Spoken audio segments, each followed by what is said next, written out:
प्रिय मित्रों, शुभ संदेश के प्रार्थना के समय में आपका हार्दिक स्वागत और मेरा प्यार भरा शलोम। परमेश्वर हमारे साथ पिछले हफ्ते रहे और उन्होंने हमारी हर प्रकार से मदद और रखवाली की, हर इंतज़ाम हमारा किया। इसके लिए हम उसके नाम का धन्यवाद देते हैं। और यदि आपको कोई भी परेशानी या समस्या का सामना करना पड़ा हो या कर रहे हैं, तो आप हमारे जो प्रार्थना के योद्धा हैं उन्हें आप दिए गए नंबर्स पे फ़ोन कर सकते हैं। वो आपके साथ प्रार्थना करेंगे, आपको सलाह देंगे और वो आपके लिए नित्य प्रार्थना फिर करते रहते हैं। और यदि आप हमारे प्रोग्राम को YouTube पर देखते हैं तो लाइक और शेयर करना ना भूलिएगा, क्योंकि इससे दूसरों को भी प्रोत्साहन और आशीष मिलती है, जैसे आप आशीषित होते हैं। आपके जो भी आप कमेंट सेक्शन में अपने कमेंट्स पोस्ट करते हैं, मैं वहाँ से आपके नाम लेती हूँ और मैं आपके लिए प्रार्थना करती हूँ और हमारी टीम भी आपके लिए प्रार्थना करती है। और मुझे पूरा विश्वास है कि जब आप और हम मिलकर प्रार्थना करते हैं तो परमेश्वर उस प्रार्थना का जवाब जरूर देते हैं, क्योंकि उनका वायदा है कि जब 2 या 3 मेरे नाम से एकत्रित होते हैं तो मैं उनके बीच में होता हूँ। और जब 2 जन मिलकर एक मन होकर किसी भी चीज़ के लिए प्रार्थना करते हैं, किसी भी विषय के लिए प्रार्थना करते हैं, तो परमेश्वर उसका जवाब देता है। तो आप अपनी प्रार्थना के निवेदन भेजते रहिए, फ़ोन करते रहिए और हम आपके लिए प्रार्थना करते रहेंगे। आइए अब हम अपने पाठ के लिए प्रार्थना करें। परम प्रधान परमेश्वर पिता, आज के दिन के लिए हम आपके नाम का धन्यवाद देते हैं, जो हफ्ते भर आप हमारे साथ रहे। हर प्रकार से आपने हमारी मदद और रखवाली की, सुरक्षित रखा, हर इंतज़ाम हमारा आपने किया। प्रभु जी, हम इसके लिए हृदय से आपके नाम का धन्यवाद देते हैं। आज प्रभु जी हम अपने सारे दर्शकों को और मित्रगणों को आपके हाथ में सौंपते हैं और विनती करते हैं कि आप अपना नेक और मजबूत हाथ बढ़ाकर एक एक पर रख देंगे, एक एक को आशीष से परिपूर्ण करेंगे। विनती करते हैं प्रभु जी, जो मेरी आवाज़ सुन रहा है, जो दुरात्माओं से पीड़ित हैं, उन्हें पूर्ण रीति से छुड़ौती मिले। शैतान, प्रभु यीशु मसीह के नाम से मैं तुझे आज्ञा देती हूँ कि हर एक शरीर को छोड़कर निकल जाए। प्रभु, आपने वायदा किया है, हमें आपके नाम पर भरोसा है, आपके लहू में भरोसा है, आपके वचन पर भरोसा है। और हमें मालूम है प्रभु जी कि आप हमारी प्रार्थना सदा सुनते हैं और उसका जवाब देते हैं। प्रभु जी, जो अपनी नौकरी की खोज में है, उन्हें तो अच्छी नौकरी प्रदान करेगा। जो आर्थिक समस्या से जूझ रहे हैं, उनकी समस्याओं को दूर करेगा। परमेश्वर पिता, जिनका वैवाहिक जीवन ठीक नहीं चल रहा है, उनके लिए प्रार्थना करते हैं कि तू उन दंपतियों के बीच में परमेश्वर प्रेम और विश्वास परमेश्वर तू देगा। माता पिता और बच्चों के बीच में परमेश्वर प्रेम को बढ़ाएगा और परमेश्वर वो समझ बूझ से एक दूसरे के साथ परिवार में प्रेम पूर्वक रहेंगे। परमेश्वर पिता, कोई भी समस्या ऐसी नहीं जो तू हटा नहीं सकता। इसलिए हम विनती करते हैं प्रभु जी कि तू हर एक की मदद करेगा। और परमेश्वर, आज जब हम तेरे वचनों पर ध्यान देते हैं तो विनती करते हैं कि तू हमारे दिल और दिमाग को खोलेगा, हमें बुद्धि और ज्ञान से परिपूर्ण करेगा, अपनी आत्मा से अभिषेकित करेगा, ताकि जो कुछ बोला जाए, सुना जाए, समझा जाए, सब कुछ पवित्र आत्मा की आगाही में हो। और होने दे प्रभु जी कि हम तेरे वचनों को समझ सकें और उस पर चलने हारे बन सकें। सारी आशीषों के लिए हृदय से तुझे धन्यवाद देते हुए प्रभु यीशु मसीह के नाम से प्रार्थना मांगते हैं, सुन और ग्रहण कर। आमीन, आमीन और आमीन। तो मित्रों, हमने लूका रचित सुसमाचार और उसका 12वां अध्याय ख़त्म कर दिया है और आज हम 13वां अध्याय शुरू करने जा रहे हैं। और यहाँ पर हम देखते हैं, जो शीर्षक इसका दिया गया है वो है मन फिराओ या नाश हो। हमें यहाँ 2 विकल्प दिए गए हैं और वो है मन फिराओ या नाश हो, और उसमें से हमें चुनना है। हम पर कोई जोर जबरदस्ती नहीं है, कोई प्रेशर नहीं है। जो हम चाहते हैं, हम मन फिराना चाहते हैं, आशीषित होंगे। और यदि हम मन फिराना नहीं चाहते हैं, जो दूसरा विकल्प है वो है नाश हो। तो हम जो कुछ चुनना चाहते हैं अपने मन से चुन सकते हैं। यहाँ पर लिखा है, उस समय कुछ लोग आ पहुंचे और उससे उन गलीलियों की चर्चा करने लगे जिनका लहू पिलातुस ने उन्हीं के बलिदानों के साथ मिलाया था।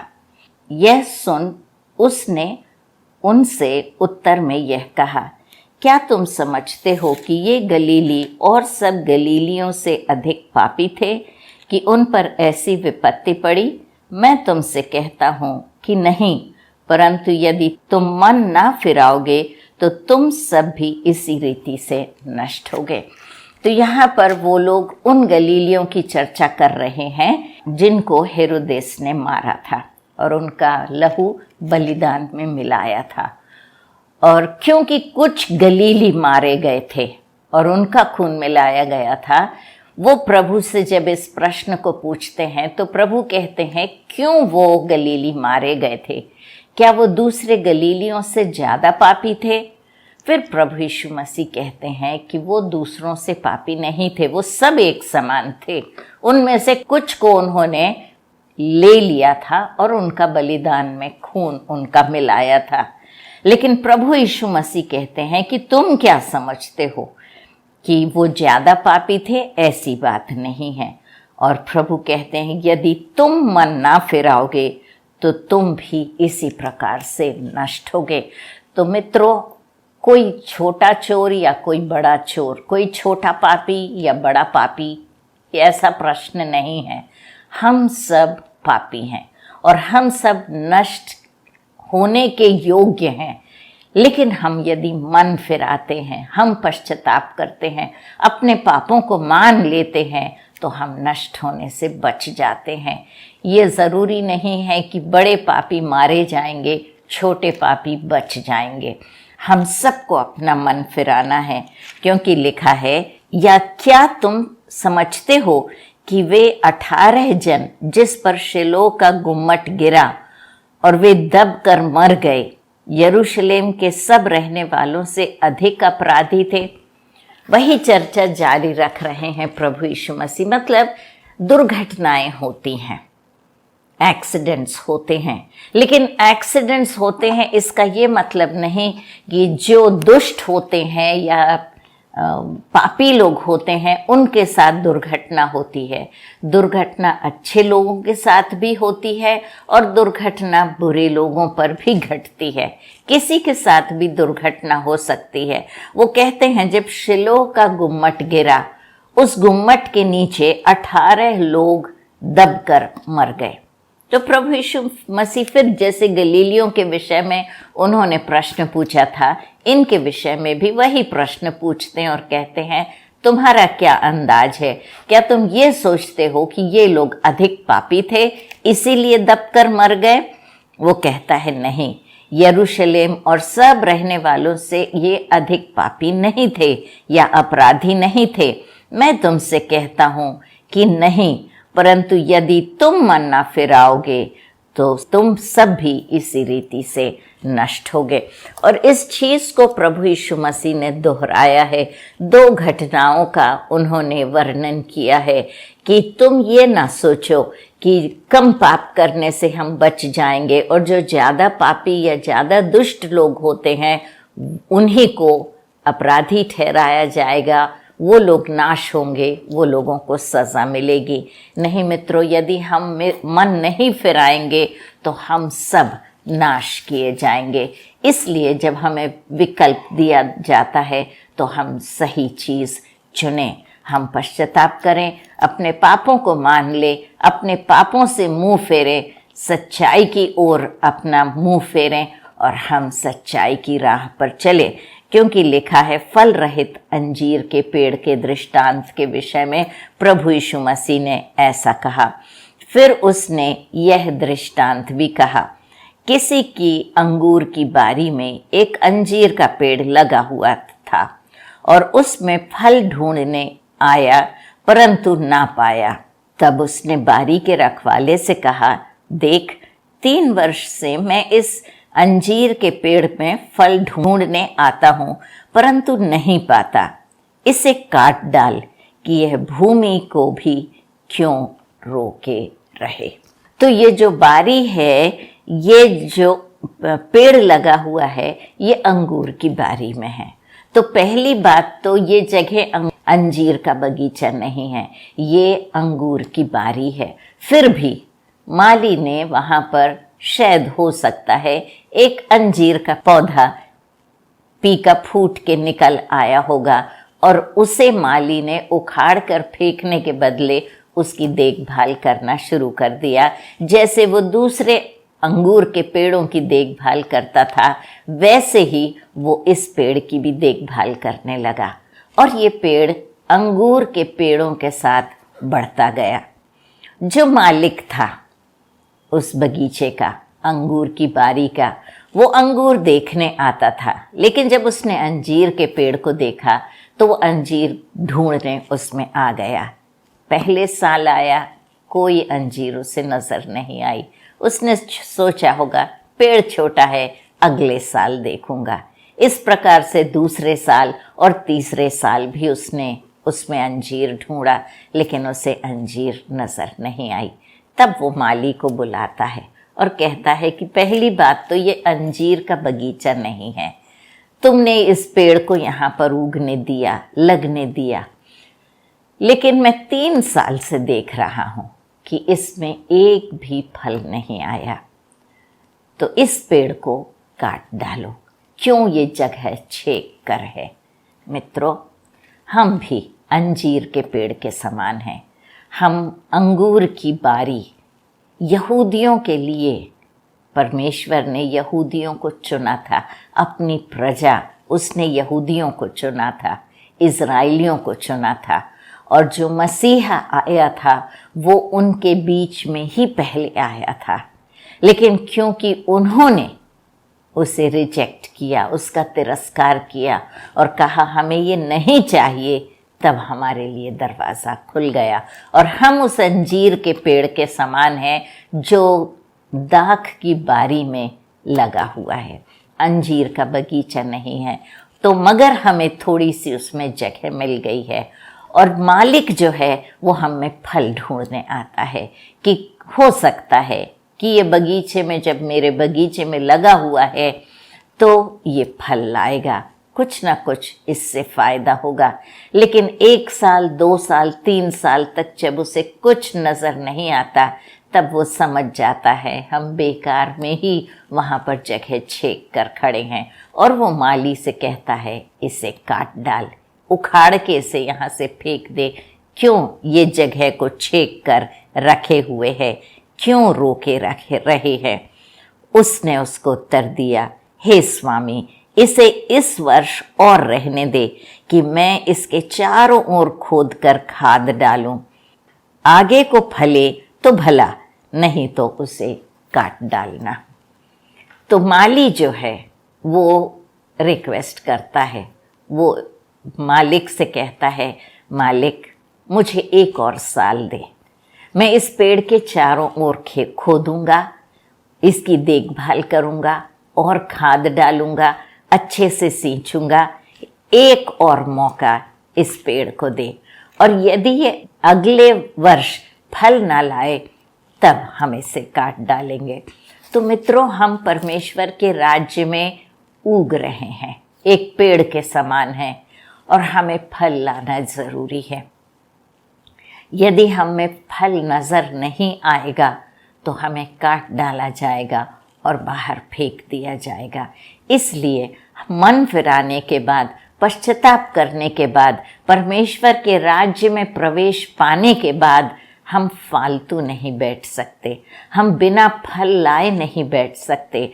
फल लाना हमारे लिए ज़रूरी होता है, गवाह बन के दूसरों तक सुसमाचार ले जाना ज़रूरी होता है। इसीलिए मैं आपसे कहती हूँ मित्रों कि जब आप इन वचनों को सुनते हैं और इस प्रोग्राम को देखते हैं, YouTube पर जब आप देखते हैं, तो आप शेयर करना ना भूलें। उस प्रकार से हम परमेश्वर के लिए फल ला सकते हैं हो सकता है हम गवाही ना दे पा रहे हों, हो सकता है हम दूसरों को सुसमाचार सुना नहीं पा रहे हों, लेकिन हम एक बटन दबा के इस सुसमाचार को दूसरों तक पहुंचा सकते हैं। और जब वो सुनेंगे तब उनके सामने ये दो विकल्प आएंगे, या तो परमेश्वर के सामने मन फिराएं या फिर नाश हो। आपकी जिम्मेदारी आपने पूरी की, उन तक आपने सुसमाचार भेज दिया, पहुंचा दिया। अब उनकी मर्जी, यदि वो प्रभु को ग्रहण करते हैं तो अनंत जीवन पाते हैं, यदि वो प्रभु को ग्रहण नहीं करते हैं तो नाश की ओर वो अपनी जिंदगी आगे बढ़ाते हैं। तो इसलिए मित्रों, हमारे लिए ज़रूर है कि हम फल रहित अंजीर के पेड़ के समान ना रहें, परंतु हम फल लाने वाले वृक्ष हों। बांझ वृक्ष ना बने, परंतु फल लाने वाले वृक्ष हों। आगे हम देखते हैं 10वें वचन में, सब्त के दिन वह एक आराधनालय में उपदेश कर रहा था। वहाँ एक स्त्री थी जिसे 18 वर्ष से एक दुर्बल करने वाली दुष्ट आत्मा लगी थी, और वह कुबड़ी हो गई थी और किसी रीति से सीधी नहीं हो सकती थी। तो सब्त के दिन प्रभु यीशु मसीह आराधनालय में गए, और वो आराधनालय में अक्सर जब जाते थे तो वो वहाँ उपदेश देते थे, और वहाँ पर यदि कोई भी बीमार होता था तो उसे चंगाई बख्शते थे। तो यहाँ आराधनालय में जब वो गए सब्त के दिन, तो एक स्त्री आई, और ये स्त्री 18 वर्ष से कुबड़ी थी। कुबड़ी होने का मतलब उसकी पीठ जो है वो गोलाकार में हो गई थी और वो झुकी हुई थी, उसका सिर नीचे झुका हुआ था। वो लोगों के चेहरे को देखने में उसे तकलीफ होती थी, वो लोगों के खाली पांव देख पाती थी। कुबड़ी थी, झुकी हुई थी, और इस प्रकार वो सीधे नहीं खड़ी हो पाती थी। जब वो चलती थी तो हो सकता है कि वो लोगों को उनके पांव से पहचानती हो, जैसे हम उनकी शक्ल देख के लोगों को पहचानते हैं, वैसे वो पांव देख के पहचान लेती होगी कि फलाना है और ये इसका नाम ये है। और वो नीचे ही देखते हुए अपनी जिंदगी व्यतीत करती थी।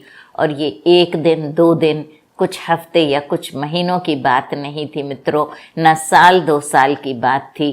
18 वर्ष से उसका ये हाल था। 18 वर्ष से उसने अपना सिर उठाकर ऊपर नहीं देखा था।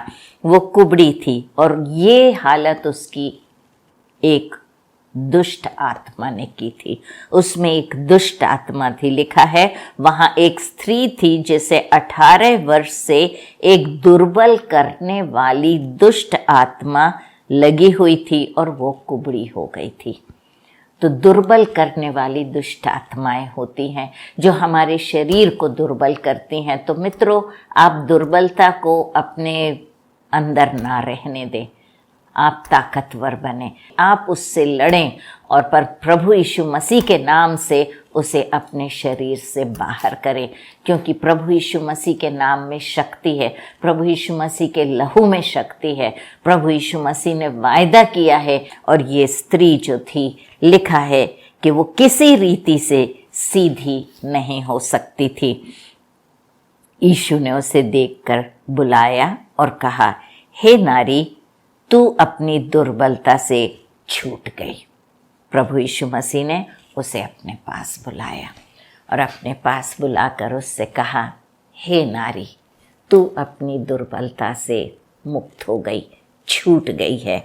और जब प्रभु यीशु मसीह ने ये बात उससे कही, तब उसने उस पर हाथ रखे और वह तुरंत सीधी हो गई और परमेश्वर की बड़ाई करने लगी। कितनी अद्भुत बात मित्रों!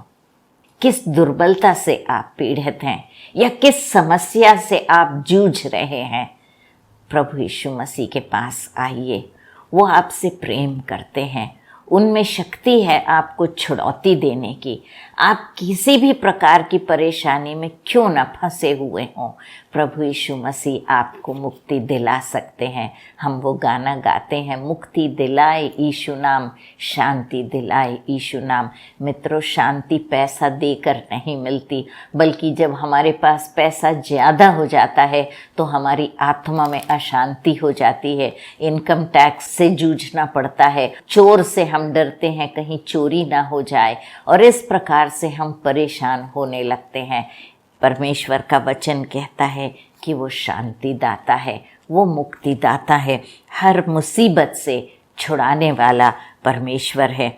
इसलिए यीशु ने जब उसके ऊपर हाथ रखा, वो तुरंत सीधी हो गई और परमेश्वर की बड़ाई करने लगी। परमेश्वर के नाम का धन्यवाद हो कि वो आज कल और युगान युग एक से हैं, और वो हमेशा हमारी मदद करने के लिए तैयार रहते हैं। इसलिए यीशु ने सब्त के दिन उसे अच्छा किया। आराधनालय का सरदार रिसिया कर लोगों से कहने लगा, 6 दिन हैं जिनमें काम करना चाहिए, अतः उन ही दिनों में आकर चंगे हो, परंतु सब्त के दिन में नहीं। तो जो अगुए थे उन्हें परमेश्वर के नाम की बड़ाई करना था। ये स्त्री जो मुक्ति पा चुकी थी और जो छुड़ौती पा चुकी थी, परमेश्वर की बड़ाई करने लगी। एक आत्मा जब परमेश्वर के राज्य में प्रवेश करती है तो आराधनालय के अगुओं को खुश होना चाहिए कि एक पापी परमेश्वर के राज्य में प्रवेश कर रहा है, अपनी दुष्ट आत्मा से छुड़ौती पाकर परमेश्वर की आत्मा से परिपूर्ण हो रहा है। लेकिन वो जो हैं वो रीति रिवाजों पर ज़्यादा विश्वास करते हैं, परमेश्वर की शक्ति को देख रहे हैं लेकिन उसे अनदेखा कर रहे हैं, परमेश्वर की शक्ति को वो महत्व नहीं दे रहे हैं, वो अपने रीति रिवाज को ज़्यादा महत्व दे रहे हैं। लिखा है कि वो आराधनालय का जो सरदार है वो रिसिया गया, वो गुस्सा होने लगा। अचंभा करने के बदले, परमेश्वर की नाम का दुहाई देने के बदले, परमेश्वर की स्तुति करने के बदले रिसिया कर लोगों से कह रहा है 6 दिन हैं, उन 6 दिनों में कभी भी आके तुम चंगाई पालो, लेकिन 7वें दिन जो सब्त का दिन है उस दिन तुम लोग चंगाई पाने के लिए मत आया करो। वैसे तो ये जो बूढ़ी औरत आई थी ये चंगाई पाने के लिए नहीं आई थी, ये तो वचन सुनने के लिए आई थी। लेकिन जब हम वचन सुनने की आस लेकर आते हैं तब हमारे जीवन में अद्भुत कार्य होते हैं। मित्रों, जब आप परमेश्वर का ये वचन सुनते हो तो आप विश्वास कीजिए परमेश्वर आपके जीवन में अद्भुत कार्य करेंगे, क्योंकि वो अपना वचन भेजकर अद्भुत कार्य करता है। और वो गुस्सा हो गए और यह सुनकर प्रभु ने उन्हें उत्तर दिया, हे कपटियों, क्या सब्त के दिन तुम में से हरेक अपने अपने बैल या गधे को थान से निकालकर पानी पिलाने नहीं ले जाते? तो क्या उचित ना था कि यह स्त्री जो अब्राहम की बेटी है, जिसे शैतान ने 18 वर्ष से बांध रखा है, सब्त के दिन इस बंधन से छुड़ाई जाती? तो प्रभु कहते हैं कि तुम अपने गधों को और अपने बैल को पानी देने के लिए थान से खोलते हो और उसे ले जाकर खाना पानी देते हो और उसकी देखभाल करते हो। फिर ये तो इंसान है, 18 वर्ष से पीड़ित है, क्या ये इसके लिए ठीक नहीं था कि परमेश्वर के वचन द्वारा ये चंगाई प्राप्त करे? क्या ये बेटी जिसे शैतान ने 18 वर्ष से बांध रखा था, सब्त के दिन इस बंधन से छुड़ाई ना जाती? जब उसने ये बातें कही तो उसके सब विरोधी लज्जित हो गए और सारी भीड़ उन महिमा के कामों से जो वह करता था आनंदित हुई। तो भीड़ तो खुश होती थी मित्रों, क्योंकि वो परमेश्वर के अद्भुत कार्यों को देखती थी और परमेश्वर के हाथ, परमेश्वर के शक्ति जो प्रभु यीशु मसीह द्वारा प्रदर्शन की जाती थी उससे आनंदित होती थी कि परमेश्वर महान कार्य करता है। लेकिन जो अगुए थे, जो सरदार थे, वो गुस्सा हो जाते थे। आज हम प्रभु यीशु मसीह पर विश्वास करें, हम अपना जीवन उसके हवाले करें। जो कुछ भी कठिनाई का सामना आप कर रहे हैं, चाहे कैसी ही दुष्ट आत्मा क्यों ना हो और कितने दिन से आपको परेशान क्यों ना कर रही हो, आज उसे जाना ही पड़ेगा, क्योंकि प्रभु यीशु मसीह के नाम में महान शक्ति है। प्रभु यीशु मसीह से प्रार्थना करने में हमें मुक्ति मिलती है। आइए हम प्रार्थना करें। परम प्रधान परमेश्वर पिता, हम अपने आप को तेरे हवाले करते हैं। प्रभु जी, आप महान हैं, आप मुक्तिदाता हैं, आप हमें हर परेशानियों से छुड़ौती दिलाते हैं। प्रभु जी, हम धन्यवाद देते हैं आज इस दिन के लिए, जब हमने सुना कि 18 वर्ष से जो स्त्री कुबड़ी थी और दुष्ट आत्मा से पीड़ित थी, आपके एक वचन बोलने से, आपका उस पर हाथ रखने से प्रभु जी उसे चंगाई प्राप्त हुई, उसे छुड़ौती प्राप्त हुई, उसे मुक्ति प्राप्त हुई। आज हम अपने जीवन को तेरे हाथ में सौंपते हैं। प्रभु जी, हम अपने पापों को मान लेते हैं। हाँ प्रभु जी, हमने पाप किया है। परमेश्वर, तेरा वचन कहता है मन फिराओ या नाश हो। आज हम अपना मन फिराते हैं, अपने पापों को मान लेते हैं। प्रभु, हमारे पापों को क्षमा कीजिए, अपने पवित्र लहू से हमें धो दीजिए। परमेश्वर, अपने राज्य में प्रवेश करने की हमें अनुमति दीजिए, ताकि हम नाश न हो परंतु अनंत जीवन पाएं। हम उस अंजीर के पेड़ के समान ना हो जिसमें फल नहीं लग रहे थे और उसके मालिक ने कहा इसे काट कर फेंक दो। होने दे प्रभु जी कि हम फल लाने पाएं, हम दूसरों तक तेरे सुसमाचार को पहुंचा सकें, हम गवाही द्वारा दूसरों को भी परमेश्वर तेरे राज्य के लिए जीत सकें और फल देने वाले पेड़ बन सकें, और हम परमेश्वर पिता दूसरों तक तेरे वचनों को सुना सकें। रीति रिवाजों में हम ऐसे ना बंध जाएं कि हम परमेश्वर की शक्ति से दूर हो जाएं और हम उसे ग्रहण ही ना करें। प्रभु जी, हम तेरी शक्ति को हम अपने आप में लिए हुए बढ़ें और होने दे कि इस शक्ति से दूसरों को फायदा हो और वो तेरे राज्य में प्रवेश कर सके। आशीषों के लिए हृदय से धन्यवाद देते हैं। जो जो मेरी आवाज़ सुन रहे हैं उन सब के लिए प्रार्थना करती हूँ कि उन सबको आशीष से परिपूर्ण कर, हर समस्या जो उन्हें बांधे हुए है उनसे उन्हें छुड़ौती मिले और प्रभु जी आशीष पाकर वो आनंदित हो सकें। आशीषों के लिए हृदय से धन्यवाद देते हुए प्रभु यीशु मसीह के नाम से प्रार्थना मांगते हैं। सुन और ग्रहण कर। आमीन, आमीन और आमीन। मित्रों, परमेश्वर आपको बहुत आशीष दे। अगले हफ्ते फिर मुलाकात होगी। तब तक के लिए जय मसीह की।